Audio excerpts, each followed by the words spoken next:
What a pretty successful weekend for this game.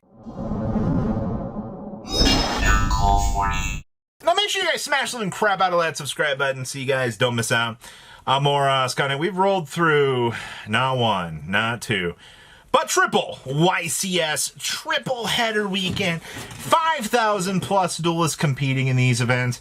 Was this considered a success? I mean, I think so. I think this weekend really solidified the discussion of is Yu-Gi-Oh! Dead for a lot of people, and you're still going to have people that are going to go, well, actually, you see, Yu-Gi-Oh! Is actually dead. You see, if they'd done this in one event, it would have been 6,000 people.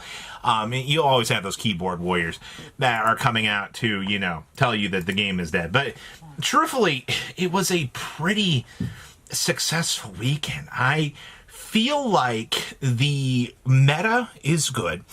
If you looked at the top cut breakdown for Richmond actually getting into the top 32 decks, you got the chance to see a lot of cool different variants running around. Now, I have my own personal problems with this format, and it's been one's been kind of brought up a lot, but like, we're in a pretty heavy engine format, which, I mean, engine formats can be good.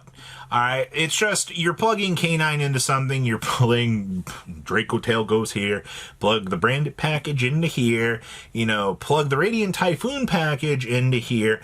Oh, yes, Yummy techs into the Sulfa Cord package, but also can toggle into the Radiant Typhoon package. But also, Fiend Smith plugs up through here. You kind of, you get what I'm getting at here. It's like you take your base flavor, and then you decide what extra toppings that you want to build onto it. You know, for example, I mean, branded Draco Tail, Malice, which Malice isn't playing K9 cards, but they got Bestial, so I mean, they get the same thing. K9 Vanquish Soul, Luna Lights, where some builds were playing branded, but I know we're back on a pure variant now. You have Yummy Radiant Typhoon, you had Memento Radiant Typhoon, pure branded, which I didn't want to have some ice cream flavors on top. Sulfa Cord Yummy, K9 for hire, you know, White Forest, Elf Note, you know, Elf Note Fiend Smith, you know, pure Radiant Typhoon, because we didn't want any spices on top of our ice cream, and then Mitsurugi Fiends. It's, how many different engines is this? Well, I mean, for sure, the branded package and Radiant Typhoon are some of the biggest splashable versions, but I mean, like, the Fiend Smith's definitely getting in here and showcasing that, you know, they're still doing things. It's actually also kind of really interesting just to see that somehow as we spin back through all of this, somehow Fiend Smith has become relevant again.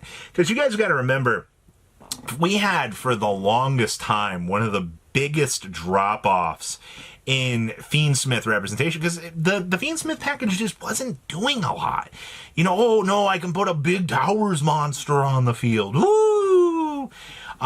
That doesn't really fly in modern times. I mean, like, it's good, but it's not good enough to be part of the end board. Now it's like, all right, a lot of builds are using the Fiend Smith package to put the Wave King Kaiser on the field.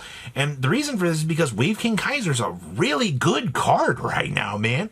Like, truthfully, being able to set up that Wave King Kaiser and ride that thing all the way to victory can win you some pretty stupid good games. I mean, a lot of decks are just not physically providing answers to that. So you've also got builds that will look at the Fiend Smith stuff and kind of be like, well, I just want to do Wave King Kaiser. If you want to dedicate more of the extra deck slots to it and expand out, that's where you start to see the Desiree. But look at the European YCS out of the weekend, where we saw, you know, the Radiant Typhoon build was just playing one engraver, and they were using an engraver to, you know, step into the Wave King. I mean, it proves how gosh darn strong Wave King Kaiser is as a card. So, yes, Fiend Smith is very much back on the table this weekend doing a job. Now, there's also the Malice thing. The amount of people that sat here and said, nobody's going to play Malice. This deck is dead as fuck. It's out back in a ditch. Nobody wants to play. I sold my Malice cards. And then you had 6 Malice decks suddenly storming the top cut here. You got people that are looking at their side decks going, where's my Lancius? Why did I not bring Lancius? This is what you get, man. This is what we called not being prepared. Now, I mean, Malice did have a pretty good showing over the weekend. I'm very proud of them. You know, they proved that, you know, the deck's not necessarily dead, but now you got to work for things. You know, your end boards take a little bit more. You know, losing White Binder, so many parts of the community always were, you know, saying that the minute they lose White Binder, the deck's dead. No, TCG version and the OCG versions of Malice have now split. One version's doing something else, the other version's doing something else. I mean, it is what it is at this point. So I think that was one of the biggest surprises to players just out of the weekend, was just Malice is still here. Surprise. Also, Mitsurugi's fall from grace. I found that one very, very interesting. So, Mitsurugi, obviously the minute you put the best card that they've got in the engine to a check, you're going to notice that there's going to be a pretty big decline. Now, has Mitsurugi completely left the building? No. We had two variants within Top Cut, and Mitsurugi's still going to be a regional competitor. I hate to tell you this, but like, just because Mitsurugi's got lower attendance on these events does not mean that the minute you go to that regional level, you need to, you know, forget about what one card Habagiri does. All right, that's incorrect, and that is a massive flaw that you will lose to all of these games. Underestimating anything that Mitsurugi has going for it right now will punish you very, very, very badly. Just because the top end of the meta, in terms of consistency, doesn't mean you can't get 2-0 blown out by, you know, the appearance of this. I want to remind people to stay humble when you're analyzing the meta right now, and you're like, well, Mitsurugi's not a real strategy. No, Mitsurugi is still here. It's just you need to calm down and actually understand why this is still doing its thing. Elf Note not having the greatest showing is not surprising to me. I think Elf Note's going to take a little bit of time to kind of get people to figure out.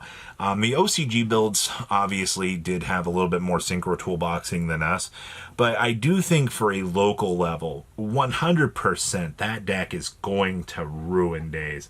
And I'm honestly all for it. I'm kind of excited for this because honestly, I love the idea of what you were capable of working with just in terms of variations with the pile. You know, synchro toolbox decks are some of the coolest that you could work with, and I kind of like that a lot. Overall, the rest of the meta right now, let's call it what it is. Radiant Typhoon, the pile that Kamal played, was surprising to a lot of people. We kind of got an idea of what that deck could do when we were looking at the Kongs event. You know, we kind of got to see an early structured form of it, and to see that, you know, that was able to win our event was good. Now, there's also Vanquish Soul, which won 2 of the 3 YCSs this weekend. Vanquish Soul is very much a deck that is, I still feel like it's a coin flip. If you get your normal summon blown off, your deck just feels like a pile of dog shit. But it was good enough to overcome all of the Draco Tail. Draco Tail had the representation. Vanquish Soul had the skills to kind of close out the gap between these events and was able to definitely bring it home for a lot of people. And also the Canine package was putting in so much power over the weekend. Like, and it was something they're talking about on stream too. It's like, you know, the Canine package is probably going to be the best parts of these decks and is going to be the parts that is going to catch people off guard. And, you know, Izuna just working in triple time out here for a lot of these decks is good. I do think that the game feels like it's in a good position right now. Obviously, you know, we have Mudaros coming. Mudaros is going to spice things up. You know, a lot of people want to play the Pump King deck. People, you know, zombie piles are one of the favorites in the game. You know, Illusion Gate's going to skew Thrust very, very hard. But also, you know, you've got the new Dark Magician girl with, you know, or the Dark Magician Destruction you'll see play with the Apprentice stuff. That probably will make some of these pile decks go a little bit crazier. So, you know, things are about to get a lot more interesting, to say the least. So please, leave a comment down below, tell me what you guys think. And I'll see your beautiful faces back here in a day, guys. Patrons! Thank you.